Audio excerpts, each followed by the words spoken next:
എടാ, നമുക്ക് ശക്തിയായിട്ട് പൊരുതണം കേട്ടോ. ഇനി ആന്റി മൈക്രോബിയൽസ് അല്ല, ആര് വന്നാലും തോറ്റു കൊടുക്കരുത്.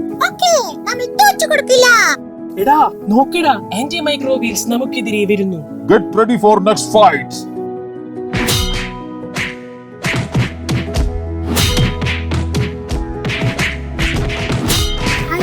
എനിക്ക് പറ്റുന്നില്ലേ, ഞാൻ തളർന്നു പോയി.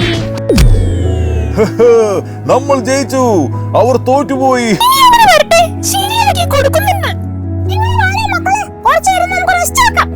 അതെ, കഴിഞ്ഞ ദിവസം ഒരു സ്വപ്നം കണ്ടു. നീ എന്ത് സ്വപ്നമാണ് കണ്ടത്? ഞങ്ങളോട് പറയൂ, കേക്കട്ടെ. നിങ്ങളൊന്ന് സമാധാനിക്കേ, ഞാൻ പറയാം. സ്വപ്നത്തിന്റെ ക്ഷീണം മാറിയിട്ടില്ല.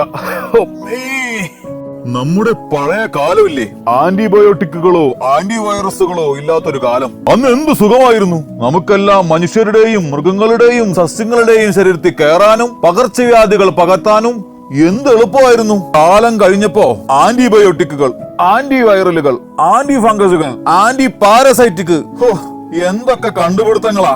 അന്ന് തുടങ്ങി നമ്മുടെ നാശം. നമ്മൾ ഓരോരുത്തരായി ചത്തൊടുങ്ങുന്നു. അപ്പോഴേക്കും ഞാൻ ഞെട്ടി എണീറ്റു. എന്റെ സമാധാനം പോയി. നീ എന്തിനാണ് പഴയ കാലത്തെ പേടിക്കുന്നത്? നമ്മൾ ഇപ്പോൾ പ്രതിരോധം എല്ലാം കൈവരിച്ചില്ലേ? ഇനി നമ്മളെ നശിപ്പിക്കാൻ അത്ര എളുപ്പമൊന്നുമല്ല. അതിനു പറ്റിയ ആന്റി മൈക്രോബിയൽ ഒന്നും ഇനി കണ്ടുപിടിച്ചിട്ടേയില്ല. അത് ശരിയാ. നീ എന്തിനാ പഴയതൊക്കെ ഓർത്ത് പേടിക്കുന്നത്? നമുക്കെല്ലാം പ്രതിരോധം ഒന്നല്ലോ. ഇനി നമ്മളെ തോപ്പിക്കാനേ ആർക്കും പറ്റില്ല. ആന്റി മൈക്രോബിയൽസ് പോലുള്ള മരുന്നുകളെല്ലാം അനാവശ്യമായിട്ടല്ലേ ഉപയോഗിക്കുന്നത്. ഒപ്പം ഇവരുടെ കോഴ്സുകൾ പൂർത്തിയാക്കിയില്ലെങ്കിൽ നമ്മൾ പൂർണ്ണമായി നശിക്കില്ലല്ലോ. പിന്നെ ഈ മൃഗങ്ങളിലും സസ്യങ്ങളിലും അനിയന്ത്രിതമായിട്ടല്ലേ ആന്റി മൈക്രോബിയൽസ് മരുന്നുകൾ ഉപയോഗിക്കുന്നത്. ഇവയെല്ലാം പ്രതിരോധത്തിന് കാരണമാവുകയല്ലേ? നിങ്ങളൊക്കെ പറഞ്ഞത് ശരിയാ, എന്നാലും ഒരു പേടി.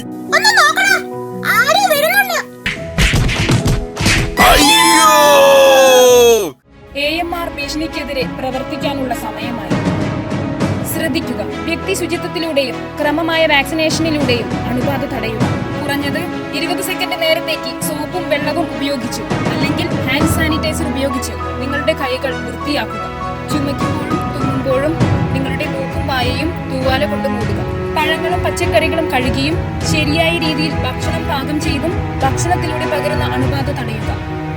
ആന്റിബയോട്ടിക്കുകൾ ബാക്ടീരിയകൾക്കെതിരെ മാത്രമേ പ്രവർത്തിക്കൂ എന്ന് മനസ്സിലാക്കുക. വൈറസ് മൂലമുണ്ടാകുന്ന ജലദോഷത്തിനും പനിക്കും അവ ഫലപ്പെടുകയില്ല.